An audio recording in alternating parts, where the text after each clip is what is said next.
അസ്സലാമു അലൈക്കും വറഹ്മത്തുള്ളാഹി വബറകാതുഹു. ബിസ്മില്ലാഹ് വൽഹംദുലില്ലാഹ് വസ്സലാത്തു വസ്സലാമു അലാ അഷ്റഫി റസൂലില്ലാഹ് വഅലാ ആലിഹി വസഹ്ബിഹി അൽഫായിസീന ബിറിദല്ലാഹ് അമ്മാ ബഅദ്. പ്രിയപ്പെട്ട സഹോദര സഹോദരിമാരെ, അൾട്രാ വോയിസ് മലയാളം എന്ന യൂട്യൂബ് ചാനലിലൂടെ ഒരുപാട് കാര്യങ്ങൾ നമ്മൾ പറയുകയുണ്ടായി. ഈ ഒരു അവസരത്തിൽ പറയാനുള്ളത്, പരിശുദ്ധമാക്കപ്പെട്ട മുഹറം മാസത്തിലാണ് നാം നിലകൊള്ളുന്നത്. മുഹറം മാസത്തിൽ ഇസ്ലാമിക് വർഷങ്ങളുടെ ഒരു പ്രാരംഭം, ഒരു ആഘോഷം അല്ലെങ്കിൽ ന്യൂ ഇയർ ആഘോഷിച്ചുകൊണ്ട്, അല്ലെങ്കിൽ ഒരു ന്യൂ ഇയർ മുഹറമാണ് സ്റ്റാർട്ടിങ് ചെയ്യുന്നത് എന്നത് എല്ലാവർക്കും അറിയാം. ആയതുകൊണ്ട് തന്നെ ഇസ്ലാമിക് വർഷങ്ങളുടെ തുടക്കം എന്നോണം പല കാര്യങ്ങൾ, പല രീതിയിൽ ഇവിടെ സമൂഹത്തിൽ പല പരിപാടികളായിക്കൊണ്ടും പ്രസംഗങ്ങളും പരിപാടികളും ഒക്കെ നടക്കാറുണ്ട്. ഈ മുഹറം മാസത്തിലെ ഏറ്റവും വലിയ സ്മരണ എന്ന് പറയുന്നത് കർബലയാണ്. കർബലയുടെ ഹുസൈൻ റളിയല്ലാഹു അൻഹുവിൻ്റെ ആ ഒരു ഷഹീദ് ആകുന്ന സന്ദർഭത്തെക്കുറിച്ച് വളരെ വേദനിപ്പിക്കുന്ന രംഗങ്ങൾ ഇസ്ലാമിക് ഹിസ്റ്ററിയിൽ കടന്നുപോയിട്ടുണ്ട്. പലപ്പോഴും ഇവിടെ ആത്മീയതയുടെയും അല്ലെങ്കിൽ മതപരമായിട്ടുള്ള ഇസ്ലാമിക് ഹിസ്റ്റോറിക്കൽ സമൂഹത്തിന് പഠിപ്പിച്ചു കൊടുക്കുന്ന പല ആളുകളും പഠിപ്പിച്ചു കൊടുക്കുമ്പോൾ അതിൻ്റെ ഒരു മറുഭാഗം അല്ലെങ്കിൽ അതിൻ്റെ പ്രധാനപ്പെട്ട ഭാഗങ്ങൾ മറച്ചു വെച്ചുകൊണ്ടാണ് പഠിപ്പിക്കാറുള്ളത്. ഇവിടെ ഇതൊക്കെ അറിഞ്ഞുകൊണ്ട് തന്നെ ഹബീബായ റസൂലുള്ളാഹി സ്വല്ലല്ലാഹു അലൈഹി വസല്ലമ തങ്ങളുടെ അവിടുത്തെ ഹൗലാഇ അഹ്ലി എന്ന് പറഞ്ഞ കുടുംബത്തിന് സംഭവിച്ച നമ്മളെ കരയിപ്പിക്കുന്ന പ്രധാനപ്പെട്ട ചില രംഗങ്ങൾ, വസ്തുതകൾ, സത്യങ്ങൾ കടന്നുപോയത് ചരിത്രങ്ങളിലൂടെയും അതുപോലെ തന്നെ ഹദീസുകളിലൂടെയും ഒക്കെ പ്രസ്താവിച്ചിട്ടുണ്ട്, പല കിതാബുകളിലും പ്രസ്താവിച്ചിട്ടുണ്ട്. പക്ഷെ അതൊക്കെ മൂടി വെച്ചുകൊണ്ടുള്ള ഒരു മുഹറം മാസത്തിലെയും അതേപോലെ തന്നെ കർബല യുദ്ധത്തെയുമാണ് സമൂഹം ഇതുവരെ മനസ്സിലാക്കിയിട്ടുള്ളത്. എന്നിരുന്നാലും ഈ ഒരു സന്ദർഭത്തിൽ ചില കാര്യങ്ങൾ, അതിൻ്റെ പ്രധാന സത്യങ്ങൾ, പലരും ചർച്ച ചെയ്യാൻ ഭയപ്പെടുന്നതായ പല കാര്യങ്ങളും നമ്മൾ പറയേണ്ടതായി വന്നതുകൊണ്ട് തന്നെ, പല ആളുകളും ചോദിച്ചതുകൊണ്ടും പലരുടെയും ആവശ്യങ്ങൾ മുന്നിൽ കണ്ടുകൊണ്ട് ആ വിഷയത്തെ നമ്മൾ സാന്ദർഭികമനുസരിച്ചുകൊണ്ട് വിവരിക്കാൻ ഉദ്ദേശിക്കുകയാണ്. എന്താണ് യഥാർത്ഥത്തിൽ കർബലയിൽ സംഭവിച്ചിട്ടുള്ളത്? ഹബീബായ റസൂലുള്ളാഹി സ്വല്ലല്ലാഹു അലൈഹി വസല്ലമ തങ്ങളുടെ അവിടുത്തെ പേരക്കിടാവായിട്ടുള്ള ആ പേരക്കിടാവിന് ഒരു തുള്ളി വെള്ളം പോലും നൽകാൻ വിസമ്മതിച്ചവരെക്കുറിച്ച്, ഒരു തുള്ളി വെള്ളം പോലും നൽകാത്ത ആ ക്രൂരന്മാരെക്കുറിച്ച് ഒരുപാട് നല്ല വാക്കുകൾ പറഞ്ഞുകൊണ്ടാണ് സമൂഹത്തിൽ കർബലയെ പഠിപ്പിച്ചു കൊടുക്കുന്നത്. ഈ ക്രൂരതക്കും അതുപോലെ തന്നെ ഇവരുടെ തോന്നിവാസങ്ങൾക്കും ശേഷം അവർ ഹുസൈൻ റളിയല്ലാഹു അൻഹു ക്രൂരമായിട്ട് കൊല്ലപ്പെടുന്ന ഒരു സാഹചര്യവും കടന്നുപോയിട്ടുണ്ട്. ഉസ്മാൻ റളിയല്ലാഹു അൻഹുവിൻ്റെ രക്തസാക്ഷിത്വത്തിന് ശേഷം, ഷഹീദായതിനു ശേഷം മുസ്ലിമീങ്ങൾക്കിടയിൽ വ്യാപിച്ച ദുഷ്ടതയിൽ സിഫീൻ യുദ്ധവും ജമൽ യുദ്ധവും ഉൾപ്പെടുന്നു. മുആവിയയുടെ സഹോദരിമാരായിട്ടുള്ള ആ സഹോദരിമാരിൽ നിന്ന് ഒരു സഹോദരിയെ ഉസ്മാൻ റളിയല്ലാഹു അൻഹു വിവാഹം കഴിക്കുകയുണ്ടായി. അതിനുശേഷം അതിന് പിന്നോടിയായിക്കൊണ്ട് മുആവിയയുടെ സഹോദരിയുമായുള്ള ബന്ധം കാരണമായിട്ട് ഉസ്മാൻ റളിയല്ലാഹു അൻഹു എന്ത് ചെയ്യുന്നുണ്ട്? ഉസ്മാൻ റളിയല്ലാഹു അൻഹു ഖലീഫയായിരിക്കുന്ന സമയത്ത് മുആവിയക്ക് ധാരാളം ഇളവുകൾ ചെയ്തു കൊടുക്കേണ്ടി വന്നു. ഇത് അനിവാര്യമായും ഉസ്മാൻ റളിയല്ലാഹു അൻഹുവിനിക്ക് മുആവിയയുടെ ആവശ്യങ്ങൾ നിറവേറ്റി കൊടുക്കൽ അംഗീകരിക്കേണ്ടി വന്ന സാഹചര്യം ഉടലെടുക്കുകയുണ്ടായി. അതുകൊണ്ട് തന്നെ ഉസ്മാൻ റളിയല്ലാഹു അൻഹു സ്വജനപക്ഷപാതത്തെ അനുകൂലിക്കുന്നു എന്ന ആരോപണം കാരണം ഒരുപാട് ആളുകൾക്കിടയിൽ ആ ഒരു ആരോപണം ഉന്നയിക്കണ്ടായി. അത് ഒരുപാട് ആളുകൾ ആ ആരോപണവുമായിട്ട് രംഗത്ത് വന്നു. അങ്ങനെ ഇരിക്കുമ്പോൾ അദ്ദേഹം തൻ്റെ കുടുംബാംഗങ്ങളെ അനുകൂലിക്കുന്നു എന്ന് ഇതായിരുന്നു അദ്ദേഹത്തിൻ്റെ മേൽ ചുമത്തിയ ആരോപണം. ഉസ്മാൻ റളിയല്ലാഹുവിൻ്റെ പേരിൽ ചുമത്തിയ ആരോപണം ഇതായിരുന്നു. ഉസ്മാൻ റളിയല്ലാഹു രക്തസാക്ഷിയാകുകയും കൊലയാളി അജ്ഞാതനാകുകയും ചെയ്തപ്പോൾ അമീർ മുആവിയ ബിവി ആയിഷ റളിയല്ലാഹു അൻഹയുമായിട്ട് കൈകോർക്കുകയാണ് ചെയ്യുന്നത്. ആയിഷ ഉമ്മ ആയിഷ ബിവി റളിയല്ലാഹു അൻഹയുമായിട്ട് മുആവിയ അവിടെ നിന്ന് കൈകോർക്കുമ്പോൾ ആയിഷ ബിവി റളിയല്ലാഹു അൻഹ തെറ്റിദ്ധാരണയുടെ ഭാഗമായി കൊണ്ടാണ് അമീർ മുആവിയയുമായിട്ട് കൈകോർക്കുന്നത്. അവർ ഒരുമിച്ച് അലി റളിയല്ലാഹുവിനെതിരെ യുദ്ധം ചെയ്യുകയും ചെയ്തു. ഇവിടെ സംഭവിക്കുന്ന ഒരുപാട് കാര്യങ്ങൾ മൂടി വെച്ചുകൊണ്ടാണ് പലപ്പോഴും സമൂഹത്തിൽ പഠനങ്ങൾ നടത്തിക്കൊണ്ടിരിക്കുന്നത്. ഇസ്ലാമിക് ഭരണം രണ്ട് ചേരികളായിട്ട്, ഇതിനു ശേഷം ഇസ്ലാമിക് ഭരണം രണ്ട് ചേരികളായിട്ട് വിഭജിക്കുകയുണ്ടായി. ഈ ഒരു രീതിയിലാണ് ഇസ്ലാമിക് ഭരണം രണ്ട് രീതിയിലായിട്ട് വിഭജിക്കുന്നത്. ഒരു വിഭാഗത്തിൻ്റെ നേതൃത്വം ഖിലാഫത്ത് മുആവിയയും ഒരു ഭാഗത്ത് ഖിലാഫത്ത് അലി റളിയല്ലാഹു അൻഹുവുമാണ്.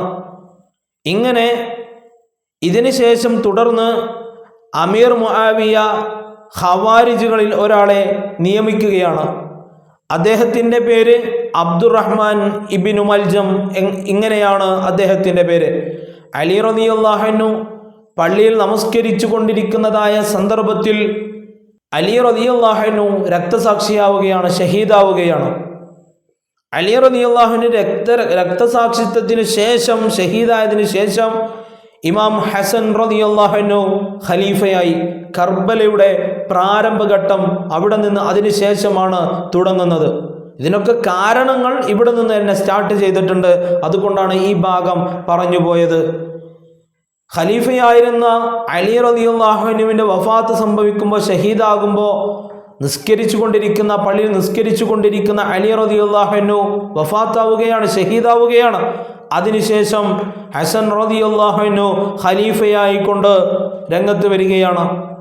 കുറച്ചു കാലം അദ്ദേഹം ഖലീഫയായിക്കൊണ്ട് തന്നെ തുടർന്നു. കുറച്ചു കാലം ഖലീഫയായിരുന്ന ഇമാം ഹസൻ റളിയല്ലാഹു അൻഹു മുസ്ലിമീങ്ങൾക്കിടയിൽ കൂടുതൽ രക്തം ചിന്തുന്ന ഒരു അവസ്ഥ ഉണ്ടാവരുതെന്ന തീരുമാനമെടുക്കുകയും അതിനുശേഷമായിട്ട് ഒരു കരാറ് ഒപ്പിടുകയും ചെയ്യുന്നുണ്ട്. ഈ ദുഷ്ടത അവസാനിപ്പിക്കാനും അങ്ങനെ രാഷ്ട്രീയം വീണ്ടും ഒന്നിക്കാനും വേണ്ടി, രാഷ്ട്രത്തിനു വേണ്ടിയിട്ട്, അവിടുത്തെ ഹിക്മത്തിന് വേണ്ടിയിട്ട് ഇമാം ഹസൻ റളിയല്ലാഹു അൻഹു അമീർ മുആവിയയുമായിട്ട് ഒരു കരാറുണ്ടാക്കുകയാണ്. ഈ കരാറിൽ ഏറ്റവും പ്രധാനപ്പെട്ട വിശദാംശങ്ങൾ എന്തൊക്കെയാണ്, ഇത് കൃത്യമായിട്ട് നമ്മൾ പഠിക്കണം. ഇതിനെക്കുറിച്ച് നമ്മൾ കൃത്യമായിട്ട് അവലോകനം ചെയ്തിരിക്കണം.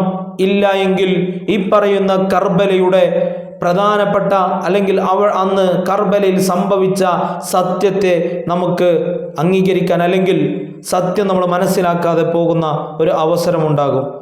എന്താണ് അവിടെ അമീർ മുആവിയയും ഹസൻ റളിയല്ലാഹു അൻഹും തമ്മിൽ ഉണ്ടാക്കിയിട്ടുള്ള ആ കരാറിൽ എന്താണ് പറയുന്ന പ്രധാനപ്പെട്ടത്?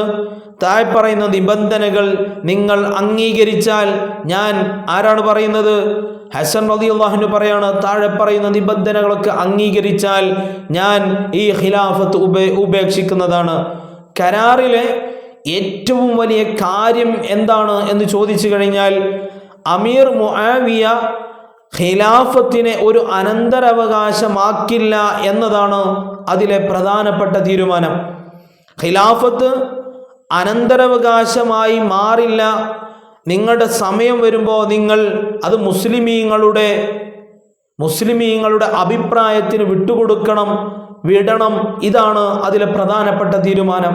ഈ തീരുമാനങ്ങളും ഇവിടെ നടന്ന ഉടമ്പടികളോ ഒന്നും തന്നെ ഒരു കർബല യുദ്ധത്തിനെ പറ്റിയിട്ട് ചർച്ച ചെയ്യുന്ന, പ്രസംഗിക്കുന്ന, സംസാരിക്കുന്ന, പറഞ്ഞു കൊടുക്കുന്ന ആരും തന്നെ പറയാറില്ല. ഇവിടെ ഒരുപാട് കാര്യങ്ങളുണ്ട്. ഇവിടെ ഒരുപാട് കാര്യങ്ങളുണ്ട്. മുആവിയ അലി റളിയല്ലാഹു അൻഹുമായിട്ടുള്ള വിഷയങ്ങൾ, അതുപോലെ തന്നെ അതിനുശേഷം ഹസൻ റളിയല്ലാഹു അൻഹു രംഗത്ത് വരുമ്പോൾ അവിടെ നടക്കുന്ന പ്രധാനപ്പെട്ട ചില കാര്യങ്ങൾ കണ്ടതിൻ്റെ പേരിലാണ് ഹസൻ റളിയല്ലാഹു അൻഹു ഇവിടെ ഇങ്ങനൊരു തീരുമാനത്തിലേക്ക് എത്താൻ കാരണമാകുന്നത്. അലി റളിയല്ലാഹു അൻഹു നിസ്കരിച്ചു കൊണ്ടിരിക്കുന്ന സന്ദർഭത്തിൽ എന്താണ് സംഭവിക്കുന്നത്? ഷഹീദാകുന്ന ഒരു സന്ദർഭം അവിടെ ഉണ്ടാകുന്നുണ്ട്. ഇതിനുള്ള കാരണങ്ങൾ അവിടെ മുആവിയയും അലി റളിയല്ലാഹുവിനും തമ്മിലുള്ള ഒരുപാട് കാര്യങ്ങൾ, വിഷയങ്ങൾ അവിടെ നമ്മൾ പഠിക്കേണ്ടതുണ്ട്, മനസ്സിലാക്കേണ്ടതുണ്ട്. ഹൗലാഇ അഹ്ലി എന്ന് പറഞ്ഞുകൊണ്ട് ഹബീബായ റസൂലുള്ളാഹി സ്വല്ലല്ലാഹു അലൈഹി വസല്ലമ തങ്ങൾ പഠിപ്പിച്ച ഒരു പുതപ്പിൻ്റെ ഉള്ളിൽ ഹബീബായ റസൂലുള്ളാഹി സ്വല്ലല്ലാഹു അലൈഹി വസല്ലമ തങ്ങൾ, അലി റളിയല്ലാഹു അൻഹു, ഫാത്തിമ ബീവി, അതുപോലെ തന്നെ ഹസൻ, ഹുസൈൻ റഹ്മഹുല്ലാ, ഇവരെ ഒരുമിച്ച് കൂട്ടിയിട്ട് തൻ്റെ കുടുംബമാണ് എന്ന് പറഞ്ഞ ഹബീബായ റസൂലുള്ളാഹി സ്വല്ലല്ലാഹു അലൈഹി വസല്ലമ തങ്ങളുടെ ആ വാക്കിന് വാല്യൂ ഉണ്ടെങ്കിൽ, ഹബീബായ തങ്ങളെ പ്രണയിക്കുന്നുണ്ടെങ്കിൽ, കൃത്യമായ മഹബത്ത് വെക്കുന്നുണ്ടെങ്കിൽ അവർക്ക് എങ്ങനെയാണ് അലി റളിയല്ലാഹു അൻഹുമായിട്ടുള്ള വിയോജിപ്പ് ഉണ്ടാകുന്നത്, പ്രകടമാകുന്നത്? അപ്പോൾ ആ ഒരു വിഷയത്തിനെക്കുറിച്ച് കൂടുതൽ നമ്മൾ പഠിക്കേണ്ടതുണ്ട്. മുന്നേ നമ്മൾ ആ വിഷയത്തിനെക്കുറിച്ച് ഒരു വീഡിയോ തന്നെ ചെയ്തിട്ടുമുണ്ടായിരുന്നു. ഒരു ദീർഘമായിട്ടുള്ള ഒരു കുറച്ച് അത്യാവശ്യം കാര്യങ്ങൾ ഉൾപ്പെടുത്തിക്കൊണ്ട് ഹദീസുകളിൽ വന്ന ചില സത്യങ്ങൾ നമ്മളെ മുൻകഴിഞ്ഞ വീഡിയോയിൽ നമ്മൾ പറയുന്നുണ്ട്.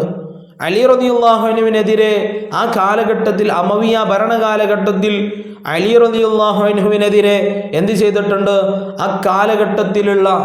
ആ കാലഘട്ടത്തിലുള്ള പള്ളികളിലൊക്കെ അലി റളിയല്ലാഹു അൻഹുവിനെ എതിരെ ആക്ഷേപിക്കുന്നതിന് അധിക്ഷേപിച്ചുകൊണ്ട് സംസാരിക്കുവാൻ, പ്രസംഗിക്കുവാൻ വേണ്ടി മുആവിയ കൽപ്പിച്ചിട്ടുണ്ടായിരുന്നു. അങ്ങനെ ആ കാലഘട്ടത്തിലെ പള്ളികളിലൊക്കെ അത് നടപ്പിലാവുകയും ചെയ്തിട്ടുണ്ടായിരുന്നു. പിന്നീട് അത് നിർത്തലാക്കിയ സന്ദർഭങ്ങളെക്കുറിച്ച് മുൻകഴിഞ്ഞ വീഡിയോയിൽ അതിൻ്റെ ഹദീസ് തെളിവുകളുടെ അടിസ്ഥാനത്തിൽ തന്നെ നമ്മൾ പറയുകയുണ്ടായി. അങ്ങനെ ഇരിക്കെ അങ്ങനെ ഒരു പ്രശ്നം അവിടെ ഉടലെടുത്തത് കൊണ്ട് തന്നെയാണ് എന്ത് സംഭവിക്കുന്നത്? ഇമാം ഹസൻ റളിയല്ലാഹു അൻഹു അവിടെ മുസ്ലിമീങ്ങളുടെ ഇടയിൽ ഇങ്ങനൊരു രക്തച്ചൊരിച്ചിൽ ഉണ്ടാക്കുന്നത് തടയാൻ വേണ്ടിയിട്ട് എന്ത് ചെയ്തു? ഇങ്ങനൊരു കരാറ് ചെയ്തു. അവിടെ ജനങ്ങൾ തീരുമാനിക്കട്ടെ, ജനങ്ങൾ തീരുമാനിക്കുന്നതിന് വേണ്ടി വിട്ടുകൊടുക്കണം അവിടുത്തെ ഖിലാഫത്തെന്ന് പറഞ്ഞുകൊണ്ട് ഉടമ്പടി കരാറ് എന്ത് ചെയ്തു? ഒപ്പ് രേഖപ്പെടുത്തി. അങ്ങനത്തെ അടുത്ത ഖലീഫയെ തെരഞ്ഞെടുക്കേണ്ടത് പറയുന്ന ആ കമ്മ്യൂണിറ്റി, അതായത് മുസ്ലിം വിഭാഗം ജനങ്ങൾ തെരഞ്ഞെടുക്കണം. അങ്ങനെ ഒരു തീരുമാനത്തിലേക്ക് ഇവർ തമ്മിലെത്തുകയും അങ്ങനെ അവർ സമാധാന ഉടമ്പടി ഉണ്ടാക്കുകയും ചെയ്തു. അങ്ങനെ അമീർ മുആവിയ അത് സമ്മതിക്കുകയും ഖലീഫ ഒരു അനന്തരാവകാശമായിരിക്കില്ല എന്ന്, ഖലീഫ എന്നത് ഒരു അനന്തരാവകാശമായിരിക്കില്ല എന്നും ആരെയും നിയമിക്കില്ലെന്നും അമീർ മുആവിയ ഹസൻ റളിയല്ലാഹു അൻഹുമായിട്ട് അവിടെ നിന്ന് പറയുകയുണ്ടായി. മുസ്ലിമീങ്ങളുടെ ഒരു കൂടിയാലോചന നടക്കും. അങ്ങനെ ഭൂരിപക്ഷത്തിന് ഇഷ്ടമുള്ളവരെ എന്തു ചെയ്യും? ഖലീഫയായിട്ട് തെരഞ്ഞെടുക്കുകയും ചെയ്യും. ഇതാണ് അവിടെ നിന്ന് അവർ ഒരു സമാധാന ഉടമ്പടി ഉണ്ടാക്കിയതിൻ്റെ നിയമം. അതിൽ നിന്ന് അങ്ങനെയാണ് അവിടെ ചെയ്യേണ്ടത് എന്നുകൂടി അവിടെ തീരുമാനിക്കണ്ടായി. ഈ സമാധാന ഉടമ്പടി ഉണ്ടാക്കിയപ്പോഴോ ഇമാം ഹസൻ റളിയല്ലാഹു അൻഹു ഖലീഫയിൽ നിന്ന് ഖലീഫ സ്ഥാനം രാജിവെച്ചുകൊണ്ട് എന്ത് ചെയ്തു? രാജിവെച്ചുകൊണ്ട് പോരുകയാണ്. കുറച്ച് ദിവസങ്ങൾക്ക് ശേഷം പിന്നെയും പ്രശ്നങ്ങൾ അവിടെ അവസാനിച്ചിട്ടില്ല. കുറച്ച് ദിവസങ്ങൾക്ക് ശേഷം അമീർ മുആവിയ ഹസൻ റളിയല്ലാഹു അൻഹുവിന് വിഷം നൽകിക്കൊണ്ട് വധിക്കുകയാണ് ചെയ്തത്. പിന്നീട് ഇമാം ഹസൻ റളിയല്ലാഹു അൻഹു വിഷം ഊട്ടിയിട്ട് ആ നൽകിയിട്ടുള്ള വിഷം കാരണം അവർ ഷഹീദാവുകയാണ്.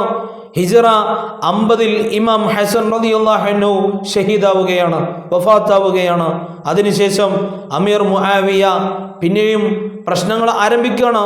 അമീർ മുആവിയ തൻ്റെ മകനെ പിൻഗാമിയായിട്ട് നിയമിച്ചു. വീണ്ടും പ്രശ്നങ്ങൾ ആരംഭിച്ചു. ഇവിടെ ഒരുപാട് കാര്യങ്ങൾ നമ്മൾ മനസ്സിലാക്കേണ്ടതുണ്ട്. ആരോടാണ് ഈ ശത്രുത പുലർത്തുന്നത്? ഹബീബായ റസൂലുള്ളാഹി സ്വല്ലല്ലാഹു അലൈഹി വസല്ലം തങ്ങളുടെ പേരക്കിടാങ്ങളോട്. അവിടുത്തെ ആ പേരക്കിടാങ്ങളെക്കുറിച്ച് ഒരുപാട് ഹദീസുകൾ വന്നിട്ടുണ്ട്. അൻ അബീ ഹുറൈറ റളിയല്ലാഹു അൻഹു ഖാല ഖറജ അലൈനാ റസൂലുള്ളാഹി സ്വല്ലല്ലാഹു അലൈഹി വസല്ലം വമഅഹു ഹസൻ വഹുസൈൻ റഹ്മഹുല്ലാഹ് ഹാദാ അലാ ആതിഖിഹി വഹാദാ അലാ ആതിഖിഹി വഹുവ യൽസമു ഹാദാ മറത്തൻ വഹാദാ മറത്തൻ ഹത്താ ഇൻതഹാ ഇലൈനാ فقال له رجل يا رسول الله صلى الله عليه وسلم إنك تحبهما من أحبهما فقال من أحبهما فقد أحبني വമൻ അബഗളഹുമാ ഫഖദ് അബഗളനി. എന്താണ്? മുസ്നദ് റിപ്പോർട്ട് ചെയ്ത ഹദീസ് അല്ലേ? 9673 ഹദീസ് മുസ്നദ് എടുത്ത് പരിശോധിച്ചാൽ കാണാം. മുസ്തദ്റക്കിൽ 4777 ഹദീസിലും എടുത്ത് പരിശോധിച്ചാൽ നമുക്ക് കാണാൻ സാധിക്കും. എന്താണ് ഈ ഹദീസിലൂടെ പഠിപ്പിക്കുന്നത്? ഈ ഹദീസിൽ നിന്ന് നമ്മൾ മനസ്സിലാക്കേണ്ട പ്രധാനപ്പെട്ട വസ്തുതകൾ എന്താണ്? ഞങ്ങളിലേക്ക് റസൂലുള്ളാഹി സ്വല്ലല്ലാഹു അലൈഹി വസല്ലം തങ്ങൾ പുറപ്പെട്ടു. റസൂലുള്ളാഹി സ്വല്ലല്ലാഹു അലൈഹി വസല്ലം തങ്ങളുടെ കൂടെ ഹസൻ ഹുസൈൻ തങ്ങളും ഉണ്ടായിരുന്നു. അവർ റസൂലുള്ളാഹി സ്വല്ലല്ലാഹു അലൈഹി വസല്ലം തങ്ങളുടെ തോളിൽ കിടക്കുകയാണ്. റസൂലുള്ളാഹി സ്വല്ലല്ലാഹു അലൈഹി വസല്ലം തങ്ങൾ ഞങ്ങളിലേക്ക് എത്തുന്നത് വരെ അവരെ ചുംബിച്ചുകൊണ്ടിരുന്നു. അപ്പോൾ ഒരാൾ റസൂലുള്ളാഹി സ്വല്ലല്ലാഹു അലൈഹി വസല്ലം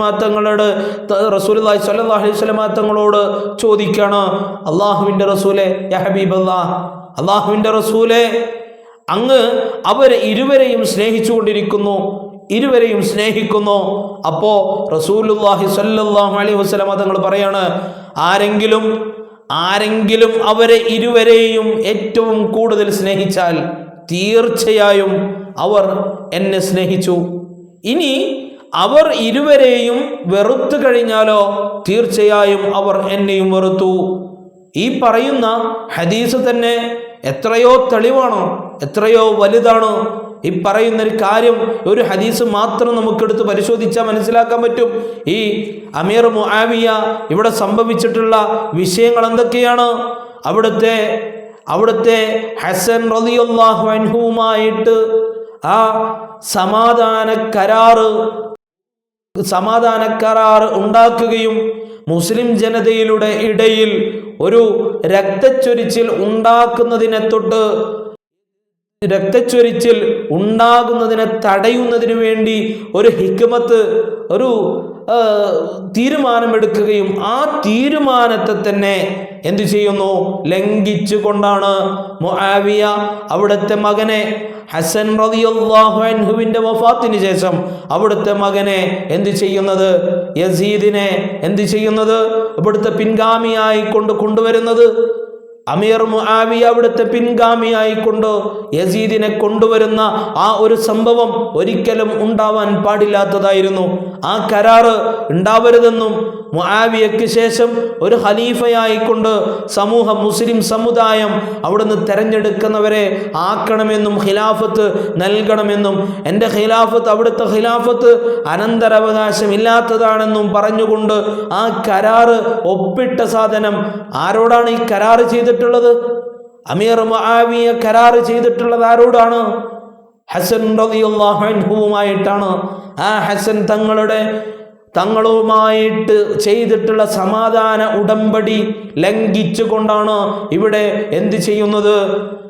അമീർ മുആവിയ അവിടുത്തെ മകനെ യസീദിനെ പിൻഗാമിയായിക്കൊണ്ട് നിയമിക്കുന്നത്. ആ കാലഘട്ടത്തിലെ മുസ്ലിങ്ങൾ രണ്ട് ഗ്രൂപ്പുകളാകുന്നത് സ്വാഭാവികമാണ്. ഇവിടെ ഈ ഒരു കരാറ് ലംഘിക്കുക എന്ന് പറയുന്ന വിഷയം തന്നെ വളരെ ഗൗരവമുള്ളതാണ്. ആ ഒരു കരാറ് ലംഘിക്കുന്ന വിഷയത്തെക്കുറിച്ച് ചില കാര്യങ്ങൾ സൂചിപ്പിക്കാൻ ആഗ്രഹിക്കുകയാണ്. ഖുർആനിൽ തന്നെ ഉദ്ധരിക്കുന്ന ഒരു ആയത്തുണ്ട്. വഔഫു ബിൽ അഹദി ഇന്നൽ അഹദ കാന മസ്ഊല. ഇസ്രാ സൂറത്തിലെ 34-ാമത്തെ ആയത്ത് എല്ലാവർക്കും പരിശോധിക്കാവുന്നതാണ്. നിങ്ങൾ കരാർ നിറവേറ്റുക, തീർച്ചയായും കരാറിനെ പറ്റി ചോദ്യം ചെയ്യപ്പെടുന്നതാണ്. അല്ലാഹു സുബ്ഹാനഹു വ തആല അല്ലാഹു സുബ്ഹാനഹു വ തആല അവിടെ നിന്ന് അവിടുത്തെ അധ്യാപനങ്ങൾ ഖുർആനിലൂടെ നമ്മളെ പഠിപ്പിക്കുമ്പോൾ കരാറ് നിറവേറ്റാനാണ് പഠിപ്പിച്ചിട്ടുള്ളത്. ആ കരാറ് ഉടമ്പടി ചെയ്തിട്ട് അതിനെ ലംഘിക്കുകയാണോ ഇവിടെ അമീർ മുആവിയ ചെയ്തിട്ടുള്ളത്? മറ്റൊരു ഹദീസിലൂടെ കാണാൻ സാധിക്കും, ഖാല നബി സല്ലല്ലാഹു അലൈഹി വസല്ലം അർബഉൻ മൻ കുന്ന ഫീഹി കാന മുനാഫിഖൻ ഖാലിസ. വല്ലാത്ത ഗൗരവം പിടിച്ച ഹദീസാണോ? ഇത് നിസാരമല്ല. വമൻ കാനത് ഫീഹി ഖസ്ലത്തുൻ മിൻഹുന്ന കാനത് ഫീഹി ഖസ്ലത്തുൻ മിൻ നിഫാഖിൻ ഹത്താ യദ്ഉഹാ ഇദാ ഹദസ കദിബ വഇദാ ആഹദ ഗദറ വഇദാ വഅദ അഖ്ലഫ വഇദാ ഖാസമ ഫജറ. എന്താണ് മുത്തഫഖുൻ അലൈഹി? ഈ ഹദീസിൽ നിന്ന് നമ്മൾ പഠിക്കേണ്ട പ്രധാനപ്പെട്ട കാര്യങ്ങൾ എന്തൊക്കെയാണ്? 4 കാര്യങ്ങൾ ഒരുവനിൽ ഉണ്ടായാൽ അവൻ വ്യക്തമായ കപടവിശ്വാസിയാണ്, മുനാഫിഖാണ്. ഈ 4 സ്വഭാവ സവിശേഷതകളിൽ നിന്നും ആർക്കെങ്കിലും ഒന്നുണ്ട് എങ്കിൽ അവനിൽ കപട സ്വഭാവം ഉണ്ടായിരിക്കും. എന്താണ്? വല്ലാത്ത ഗൗരവം പിടിച്ചതല്ലേ. അവൻ സംസാരിച്ചാൽ കളവ് പറയും, ഒന്നാമത്തത്. രണ്ടാമത്തത്, കരാറ് ചെയ്താൽ വഞ്ചിക്കും. നോട്ട് ചെയ്തു വെക്കുക, എഴുതി വെക്കുക. ഈ പറയുന്ന കാര്യം കൃത്യമായിട്ട് നമ്മൾ പഠിക്കാൻ ശ്രമിക്കുക. രണ്ടാമത്, ഹബീബായ റസൂലുള്ളാഹി സ്വല്ലല്ലാഹു അലൈഹി വസല്ലം തങ്ങൾ പറയാണ്, മുനാഫിക്കിന്റെ കപട വിശ്വാസിയുടെ ലക്ഷണങ്ങൾ 4 കാര്യങ്ങളുണ്ട്. അത് രണ്ടാമത് പറഞ്ഞത് കരാറ് ചെയ്താൽ വഞ്ചിക്കുക, വാഗ്ദത്തം ചെയ്താൽ ലംഘിക്കും, തർക്കിച്ചാൽ തമ്മാടിത്തരം ചെയ്യും. ഇപ്പറയുന്നത് മുഴുവനും ഈ ഒരു കരാറ്, ഈ സമാധാന ഉടമ്പടി ലംഘിച്ചതോടുകൂടി മുആവിയ മുനാഫിഖാണ് എന്ന വിഷയത്തിൽ സംശയമില്ല എന്നതാണ് ഈ ഒരു സന്ദർഭത്തിൽ ഞാൻ പറയാൻ ആഗ്രഹിക്കുന്നത്. പ്രിയപ്പെട്ട ഓരോരുത്തരും മനസ്സിലാക്കേണ്ടത്, ആ കരാറ്, ആ ഉടമ്പടി, സമാധാന ഉടമ്പടി ലംഘിച്ചുകൊണ്ട് എന്ത് ചെയ്യുന്നു? അമീർ മുആവിയ ഹസൻ റളിയല്ലാഹു അൻഹുവിന്റെ വിഷം കൊടുത്തിട്ട് കൊന്നിട്ട് ശേഷം അവിടുത്തെ സ്ഥാനത്തേക്ക് ഹസൻ റളിയല്ലാഹു അൻഹുവിനെ അങ്ങനെ ഷഹീദാകുന്നു. അതിനുശേഷം ആ ഭാഗത്തേക്ക് ഖിലാഫത്തിന്റെ പിൻഗാമിയായിക്കൊണ്ട് അവിടുത്തെ മകനായ യസീദിനെ കൊണ്ടുവരികയാണ്. സ്വാഭാവികമായിട്ട് അവിടെ ഉണ്ടാകുന്ന ചില പ്രശ്നങ്ങൾ ഉണ്ടാകും. ആ കാലഘട്ടത്തിലെ മുസ്ലിങ്ങൾ 2 ഗ്രൂപ്പുകളായിക്കൊണ്ട് വിഭജിക്കും, സ്വാഭാവികമാണല്ലോ. അങ്ങനത്തെ ഒരു സംഭവം, വിഭജനം ഉണ്ടായിട്ടുണ്ട് എന്നുള്ള വിഷയം എല്ലാവർക്കും അറിയാം. എന്നിട്ട് അതിനെ രാഷ്ട്രീയപരമായിട്ട് ചില പ്രശ്നങ്ങളൊക്കെ ഉണ്ടായി എന്ന് പറഞ്ഞുകൊണ്ട് തള്ളിക്കളയല്ല വേണ്ടത്. എങ്ങനെ എന്ത് സംഭവം കൃത്യമായിട്ട് നമ്മൾ പഠിക്കണം. ഒരു വിഭാഗം സ്വാഭാവികമായിട്ട് അലി റളിയല്ലാഹു അൻഹുവിന്റെ ഖിലാഫത്തിനെ അംഗീകരിച്ചു കൊണ്ടുപോകുന്നു. മറ്റു വിഭാഗം അമീർ മുആവിയയുടെ ഖിലാഫത്തിനെ അനുസരിച്ചുകൊണ്ട് അനുയായികളായി കൊണ്ടുപോകുന്നു. രാഷ്ട്രത്തിന്റെ ഐക്യത്തിനായിട്ടാണോ ഖിലാഫത്തിൽ നിന്ന് രാജിവെച്ചുകൊണ്ട് ഹസൻ റളിയല്ലാഹു അൻഹു പോകുന്നത്? അങ്ങനെ രാഷ്ട്രത്തിന്റെ ഐക്യത്തിന് വേണ്ടി ചെയ്ത ആ ഹസൻ തങ്ങളവരെ വിഷം കൊടുത്തിട്ട് കൊല്ലുകയും ചെയ്തു. ഭൂരിപക്ഷം മുസ്ലിങ്ങളും ആരെ തിരഞ്ഞെടുക്കുന്നുവോ അവർ അടുത്ത ഖലീഫയായിരിക്കുമെന്ന തീരുമാനത്തെ അവിടെ ലംഘിക്കണം. ഇമാം ഹസൻ റളിയല്ലാഹു അൻഹു ആ ഖലീഫയെ പിന്തുടർന്നവർക്ക് സമാധാന ഉടമ്പടിയെക്കുറിച്ച് കൃത്യമായ ധാരണയുമുണ്ട്. അതിനാൽ തന്നെ അമീർ മുആവിയ തൻ്റെ മകനെ പിൻഗാമിയായി നിയമിച്ചപ്പോൾ അസ്വസ്ഥത ഉടലെടുക്കുകയും പിന്നീട് വാദപ്രതിവാദങ്ങൾ നടക്കുകയും ആളുകൾ എതിർപ്പുകൾ പ്രകടിപ്പിക്കാൻ തുടങ്ങുകയും ചെയ്തപ്പോൾ വല്ലാതെ പ്രശ്നങ്ങൾ സംഭവിച്ചു. ഉമർ ബിൻ ഖത്താബ് എന്നവരുടെ മകൻ, അതേപോലെ തന്നെ അബൂബക്കർ സിദ്ദീഖ് റളിയല്ലാഹുവിന്റെ മക്കള്, ഇവരുടെയൊക്കെ മക്കള് എന്താണ്? ഇവരുടെ കൂടെയാണ്. ഹസൻ റളിയല്ലാഹുവിന്റെ അലി റളിയല്ലാഹുവിന്റെ ഖിലാഫത്ത് അംഗീകരിച്ചുകൊണ്ട് ഹുസൈൻ റളിയല്ലാഹുവിന്റെ കൂടെ നിൽക്കുന്നവരാണ്, ഹസൻ റളിയല്ലാഹുവിന്റെ കൂടെ നിന്നവരാണ്. അവര് എതിർത്തുകൊണ്ട് മുആവിയയുടെ എതിർപ്പുകളൊക്കെ തരണം ചെയ്തുകൊണ്ട് മുന്നോട്ട് പോകും. അവർ മുൻപന്തിയിലായിരിക്കും. അവർ ഇമാം ഹുസൈൻ റളിയല്ലാഹുവിന്റെ വലം കൈയായിരുന്നു. അങ്ങനെ ഇതെല്ലാം സംഭവിക്കുന്ന സമയത്ത് അമീർ മുആവിയ തൻ്റെ പിൻഗാമിയെ നിയമിച്ചു എന്ന് പ്രഖ്യാപിക്കുകയും ചെയ്തു. വല്ലാത്ത ഗൗരവം പിടിച്ചതാണ്. അവിടുത്തെ പിൻഗാമിയായിക്കൊണ്ട് തൻ്റെ മകനെ പിൻഗാമിയായിക്കൊണ്ട് നിയമിച്ചു എന്നത് പ്രഖ്യാപിക്കുകയും കൂടി ചെയ്തപ്പോൾ അതിന് ഫലമായിക്കൊണ്ട് മുസ്ലിമീങ്ങൾ കൃത്യമായി ഭിന്നിച്ചു. കൂഫയിലെ ജനങ്ങൾ ഇമാം ഹുസൈൻ റളിയല്ലാഹു അൻഹുവിന് കത്തുകൾ എഴുതാൻ തുടങ്ങി. അതിൽ അമീർ മുആവിയ സമാധാന ഉടമ്പടിയുടെ നിബന്ധനകൾ ലംഘിച്ചുവെന്നും അവർ കൃത്യമായിട്ട് ആ കത്തുകളിൽ രേഖപ്പെടുത്തുകയും ചെയ്തു. മുഹമ്മദ് നബി സല്ലല്ലാഹു അലൈഹി വസല്ലമ തങ്ങളുടെ ബഹുമാന്യരായ നിരവധി സഹാബികളെ അമീർ മുആവിയ വിലക്ക് വാങ്ങിയിട്ടുണ്ട് എന്നുള്ളതൊരു വാസ്തവമാണ്. എന്നിരുന്നാലും അമീർ മുആവിയ സമാധാന ഉടമ്പടിയുടെ നിബന്ധനകൾ ലംഘിച്ചു എന്ന് പറഞ്ഞുകൊണ്ട് അദ്ദേഹത്തെ നിരസിച്ച നിരവധി സഹാബികൾ ഉണ്ടായിരുന്നു. അദ്ദേഹം തൻ്റെ വാഗ്ദാനം ലംഘിച്ചു. സമാധാന ഉടമ്പടിയുടെ നിബന്ധനകൾ അനുസരിച്ച് അടുത്ത ഖലീഫയെ എല്ലാ മുസ്ലിങ്ങളുടെയും ഏകകണ്ഠമായ അഭിപ്രായത്താൽ തിരഞ്ഞെടുക്കേണ്ടതായിരുന്നു. പക്ഷേ അതിന് വിപരീതമായ ചില പ്രവർത്തനങ്ങളും പ്രതികരണങ്ങളും അമീർ മുആവിയുടെ അരികിൽ നിന്ന് സ്വാഭാവികമായിട്ട് വന്നപ്പോൾ സ്വാഭാവികമായിട്ടും അവിടെ വിഭജനമുണ്ടാവുകയും എന്താണ് ചെയ്യുന്നത്?